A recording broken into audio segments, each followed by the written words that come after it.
That's one of those things that is so useless.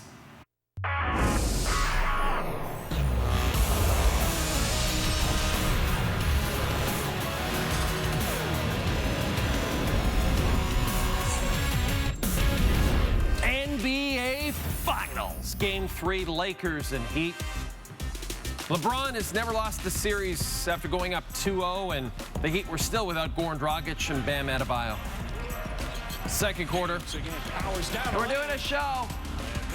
LeBron blows the dunk. Didn't get any lift on it.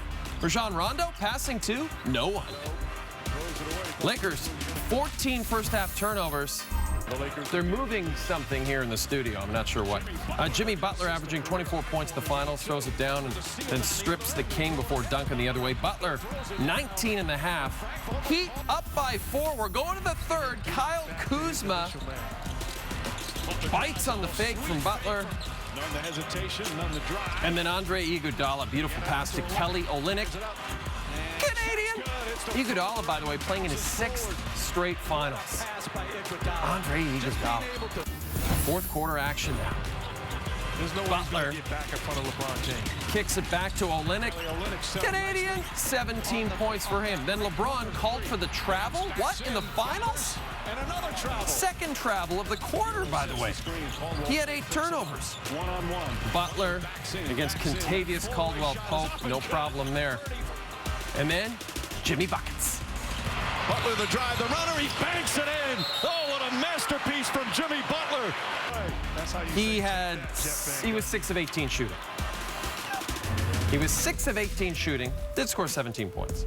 So the Heat are back. We have a series, ladies and gentlemen. A lot of people thought this was going to be a sweep, but no, we have a series thanks to Jimmy Butler's first ever playoff triple-double. In fact, this was the second largest finals upset in the last 30 seasons as the Heat closed as 9-point underdogs coming into this one. Game 4 is Tuesday, right here on TSN.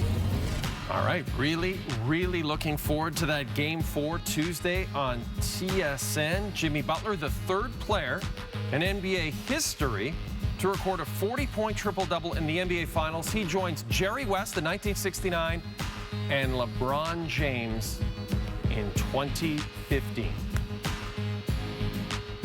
It's SportsCenter with Jane Dan, brought to you by McDonald's. Hope you guys had a terrific weekend. Great day in sports on Sunday.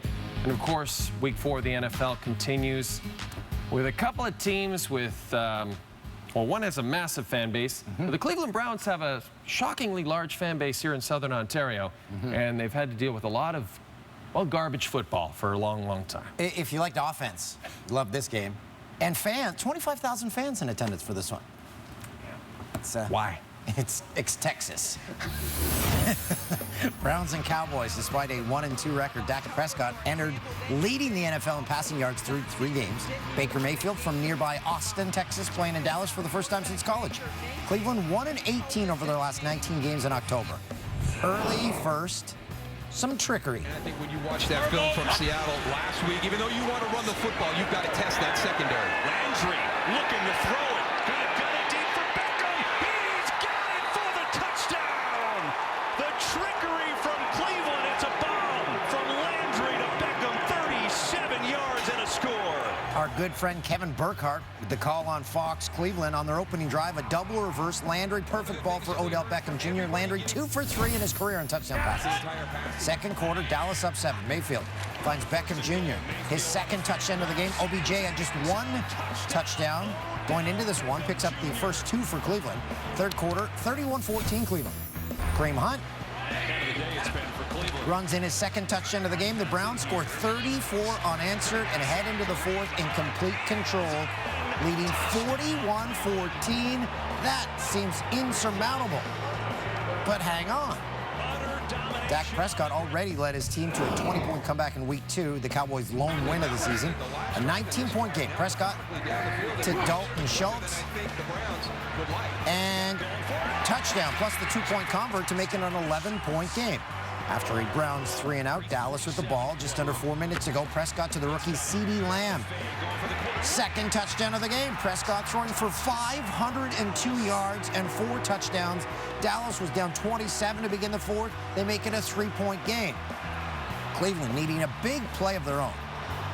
So they go back to the bag of tricks. The flip for Beckham Jr. And he runs it all the way for his 3rd touchdown of the game. A 50-yard run. OBJ was 73 yards rushing, 81 receiving. And he waves goodbye to the Dallas faithful as the Browns are 3-1 for the first time since 2001. Coach McCarthy on the Cowboys struggles. It ultimately falls at my feet. It's my responsibility. The application of details did not exist today. What I don't like is I don't like the pattern of the 4 games that we played. The points are outrageous. The time of possession is totally lopsided, and we're minus 7 in a turnover ratio. And that's not a winning formula. I mean, we came out the gate soft.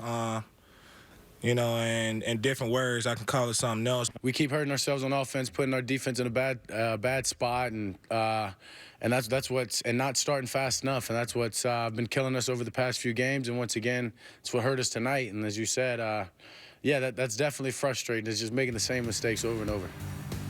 When you have a chest tattoo, you've got to rock a deep V. Chargers and Bucs. Tom Brady against Justin Herbert, largest age gap in opposing starting quarterbacks in the Super Bowl era. 21 years. 21 years. Herbert, great throw here to Tyron Johnson.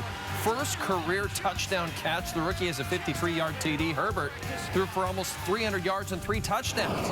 We're tied at 7. Brady, pick 6. His 4th in his last 6 games. He joined Sam Darnold as the only QBs with at least 2 pick-6s this season. Chargers are up, but that brings us to the TSN Turning Point. This is trademarked.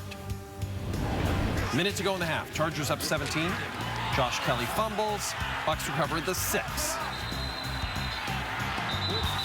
Bucs recover at the 6. Never had it. Never really had the football. Brady's like, what?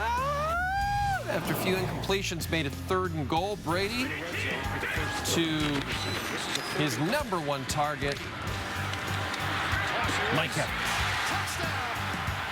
So the Chargers lead is down to 10. The momentum carries to the second half. Play action. Brady starting to look real comfortable in this Bucs offense.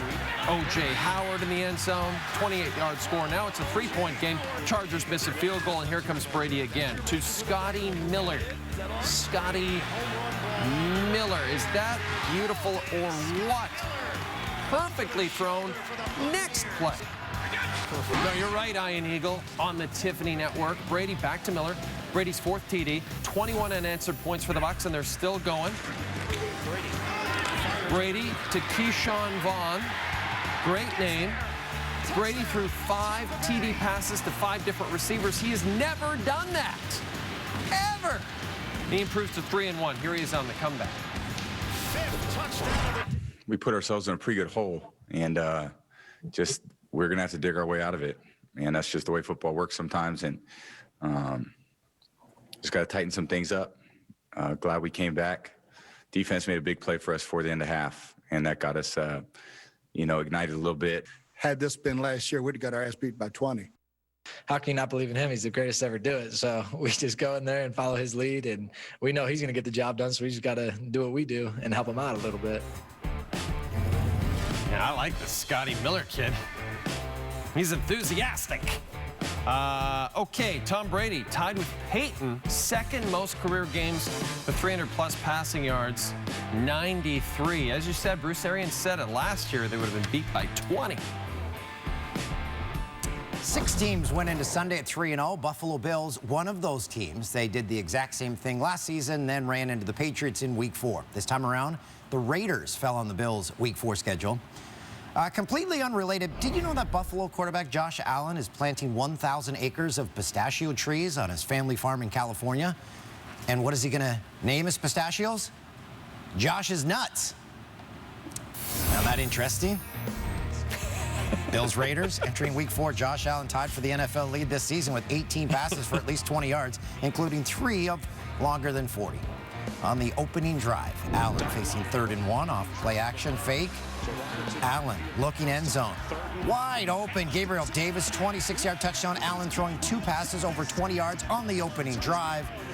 Bills up 7. 5 to play in the second quarter. 3rd and 10. Allen under pressure. This is amazing. Somehow gets the ball out to Stephon Diggs, just short of a first down. On the play, Allen hit hard, goes down awkwardly, and grabs his non-throwing shoulder. He immediately went to the room to get checked out, and Allen returned to the sideline before the end of the half. Didn't miss a play. Late third quarter, Allen to John Brown. Hauls it in the goal line. Double coverage. Brown ruled down at the 1. Bills challenged. The call stood. Allen then punched it in on the next play. In the 4th, Allen unloads. And Diggs, look at this. Leaping grab. 49-yard gain. That's Allen's 4th pass this season of over 40 yards. Led to another touchdown as Allen finished with 288 yards and 3 total touchdowns. The Bills are 4-0. Seahawks are 3-0 going into week 4. Russell Wilson needs just 2 passing touchdowns to tie the NFL record for most through a team's first 4 games. Very difficult to say. Seattle playing Miami. They're up 10-9 in the second. Wilson to the rookie David Moore. Huge gain, 57 yards. David Moore with the catch. This is just classic Russell right here. And now Wilson's in the red zone. He's got Travis Homer. Wilson leads the National Football League with 15 TDs this season. Seattle up 17-9, 5:30 to play in the 4th quarter. The lead is down to 2 for the Seattle Seahawks. Miami late substitutions. Russell's going to take advantage of this. Quick snap. Quickly. And he's got Moore at the back of the end zone. Great job by Moore to get those feet down. Second TD of the day for Wilson, so he ties Peyton Manning's record of 16 TDs in his first 4 games. Seattle matching a franchise best 4-0 start. Who made the big catch before halftime? Yeah, you're not the only one, DK. Russell continues to dominate. 3 of the previous 5 players with at least 14 TD passes through the first 4 games went on to win MVP that season.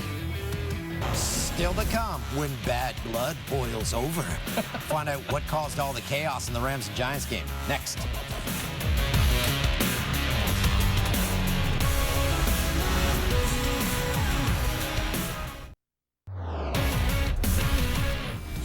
WNBA Finals, Seattle, Vegas. Storm leading the series 1-0. Sue Bird playing in her 17th season, set a playoff record with 16 assists in Game 1.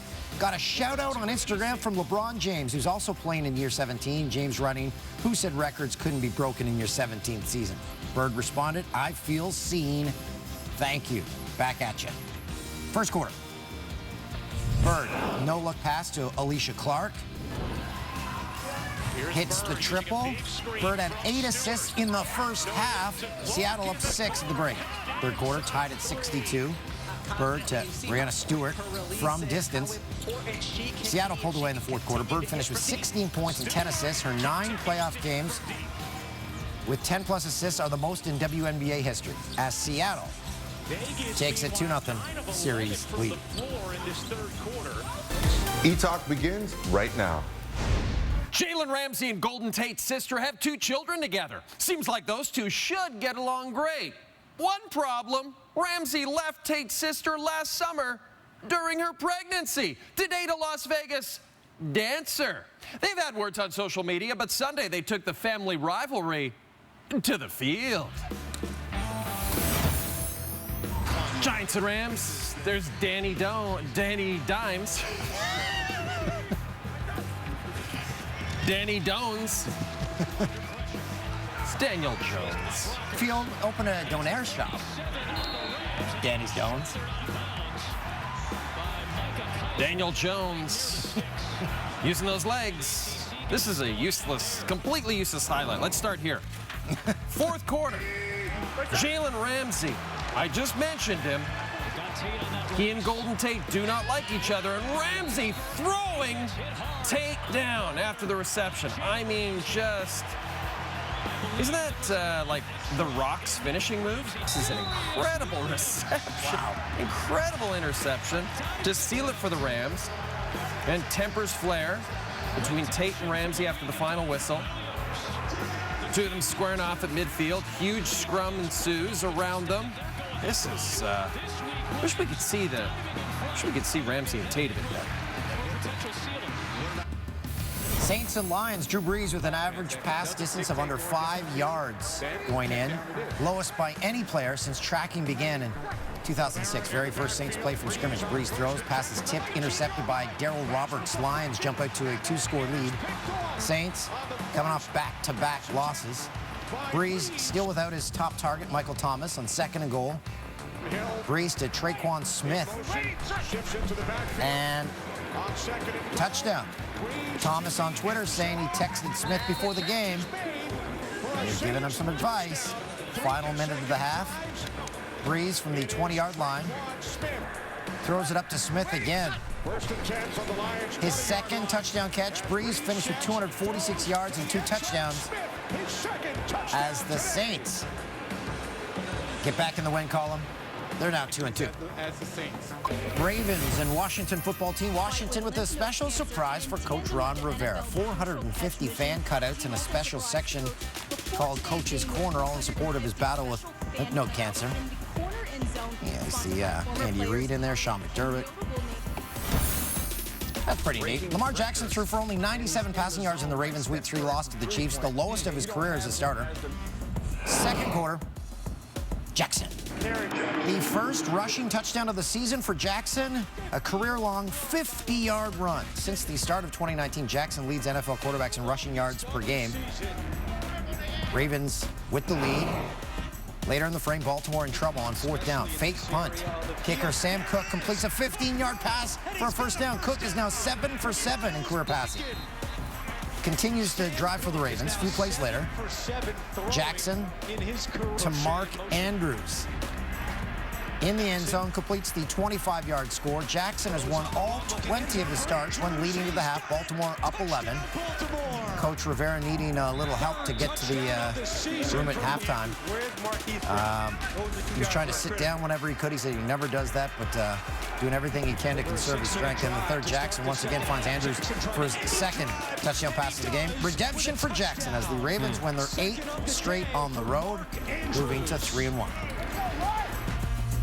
Okay, we're heading over to the other side of the studio where it is no cooler than it was at the desk. Yeah. It's steamy in here. Are they trying to sweat us out? That's right. Don't leave. We'll sweat them out. Ooh. It's hot in here. Jimmy Butler led the way for the Heat on Sunday. The Heat are back in this thing. They beat the Lakers to win Game 3 of the finals. LeBron and Jerry West, and now Jimmy Butler, the only players to have a 40-point triple-double in the NBA Finals. And to break down Game 3 of the NBA Finals, we bring in TSN basketball analyst Leo Rautins into the cooler side seats. It's a game the Heat needed to win, and Jimmy Butler, man, did he step up. Massive performance considering how banged up this team was. Rank his performance. I tell you what, that's one of the top finals performances I've seen. I mean, you know, first of all, he's one of my favorite players, right? He plays the game the right way. He's tough. He makes other guys around him better. And we all know that when Jimmy Butler's happy, he's a different type of player. And he's happy in Miami. He loves the way Spoelstra coaches him, and that Spoelstra allows him to do the things that he does. But one of the things that he had to do in this game, without Bam Adebayo, without Goran Dragic, he had to score more. His facilitating is great. Getting to the free throw line is great. But he had to score. He had to look for his own shot. And he did a masterful job of not only doing that, but still coming away with a triple-double. That's Leo Rautins in front of a beautiful house plant. Thank you, Leo. Thanks, guys. Patriots and Chiefs going to play their rescheduled game Monday with New England taking 2 separate planes. One's going to carry roughly 20 people who had close contact with Cam Newton. The other plane's going to carry everybody else. Newton was placed on the COVID reserve list Saturday, and the Patriots quarterback took to Instagram with the following post. I never will question God's reasoning, just will always respond with, yes, Lord, I appreciate all the love, support, and well wishes. I will take this time to get healthy and self-reflect on the other amazing things that I should be grateful for. Teams don't usually test on game day, but they're going to test Monday morning. Patriots players, they were tested Sunday morning. All the tests came back negative. A bizarre scene at Italy's Serie A on Sunday as Napoli was a no-show for their match with Juventus. The club had 2 positive cases of COVID-19 in the last couple of days, but the league refused requests to postpone the game, even after health officials wouldn't let Napoli travel. Juventus acted as if it was just like any other day, allowed fans in the stadium to watch, photographers and TV cameras on the sidelines, even the broadcast saying they're awaiting arrival of the away team, even though Napoli wasn't going to show up. So after about 45 minutes of waiting, the match was called by the officials. However, Napoli has until next week to make a case to the disciplinary commission for the match to be postponed. Absolutely bizarre situation over in Italy. Why would they go through all that if they knew the team wasn't there? I guess, I'm not sure. I don't understand. Maybe we should ask Gino, maybe. Okay. Still to come. Time for the moment of the night, brought to you by Movember. Odell Beckham Jr. went for 50 yards on this scoring run on an end around after the Cowboys had cut a 41-14 deficit to 3 late in the fourth quarter. OBJ, 73 rushing yards, 81 receiving yards. Beckham had as many touchdowns Sunday as the Giants have scored all season. And we're growing our mustaches again. I thought, for some reason, it was supposed to start in the beginning of October, but it's Movember, November. Yes. So it's been a while. Shanny time. Some of our favorite plays of the day. Josh for producer Tim's Buffalo Bills. The shovel pass hit hard on the play. He found Stephon Diggs. Allen and the Bills 4-0. Boy, that's a dangerous hit. Game 3 NBA Finals, Lakers and Heat. Rajon Rondo with a horrible pass. Throws it away. It was supposed to be for Kyle Kuzma. Nowhere close. Turnover number 12 now for the Lakers. Sunday night football. Eagles and Niners. Some nice light at Levi Stadium. Some nice light. This is the rookie Brandon Ayuk hurdling over Marcus Epps and into the end zone. Ayuk, first-round draft pick for John Lynch, GM of the Niners and friend of SportsCenter with Jane Dan. Former UFC fighter Magomed Bibulatov with a knockout of the year on Sunday against Rodrigo Praya, which took place in Russia. Perfectly placed spinning wheel kick. And perfect footage. What happens here? Anthony Davis spent most of the first half of the bench in foul trouble. Good seat for that Kyle Kuzma and one. Or for the high five, yeah. That's all you can do in that situation. Well, they missed in transition. Browns Cowboys Odell Beckham Jr. had a day. Jarvis Landry, the 37-yard pass to Beckham Jr., the longest by a wide receiver since Beckham's 49-yard pass to Russell Shepard in Week 13, 2018. You love to see Odell Beckham Jr. catching touchdowns and having fun. It's good for the National Football League. This is Karting World Championship Final. Luca Corberi, whose family operates the venue, throws his bumper at a rival. Yikes. Corberi was retired 9 laps in.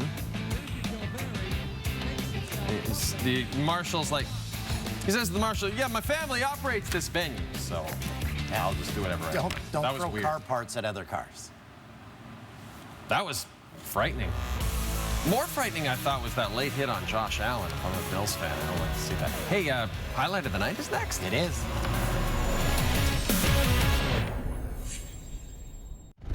Worst play of the day. Drew Brees, the NFL's all-time leader in passing yards and touchdowns, misfires badly. Yikes. 41-year-old has faced some criticism early this season, but he did get the win Sunday in Detroit because Detroit. You can tell he was about to throw it. He's like, oh, I don't want to throw it in. That's not going on his demo reel. Highlight of the night, Dallas. Odell Beckham Jr., what a performance. Cowboys had cut the lead to 3 at this point. Time winding down in the 4th. OBJ came through. 4 TDs this season after just 3 in all of 2019. That's our highlight of the night. Time for You Blew It. The list compiled by Rico for the first time ever. Jay, you referred to Daniel Jones as Daniel Dones. That's a mixture of Dimes and Jones. Hound Dog didn't respond when you asked him about the Texans crowd. He does have a number now, though, just over 12,000. Idiots. Jay said, I dig that when talking about Stephon Diggs' cleats, but he didn't clarify if the pun was intended or not. It wasn't. And Josh Allen planted his pistachio tree 6 years ago. There's still 4 to 5 years to wait before Josh's nuts will be good to harvest. Huh. 4 to 5 years before his nuts will be able to be picked? I didn't know the growth cycle of pistachios. Neither did I. You learn something new every day. Eric O'Neill. He's the source of a lot of information about nuts. Did you know there were pistachio trees? Yes, I did know that. Okay. I thought maybe they were bushes. The old pistachio bush. Whew. It's hot in here.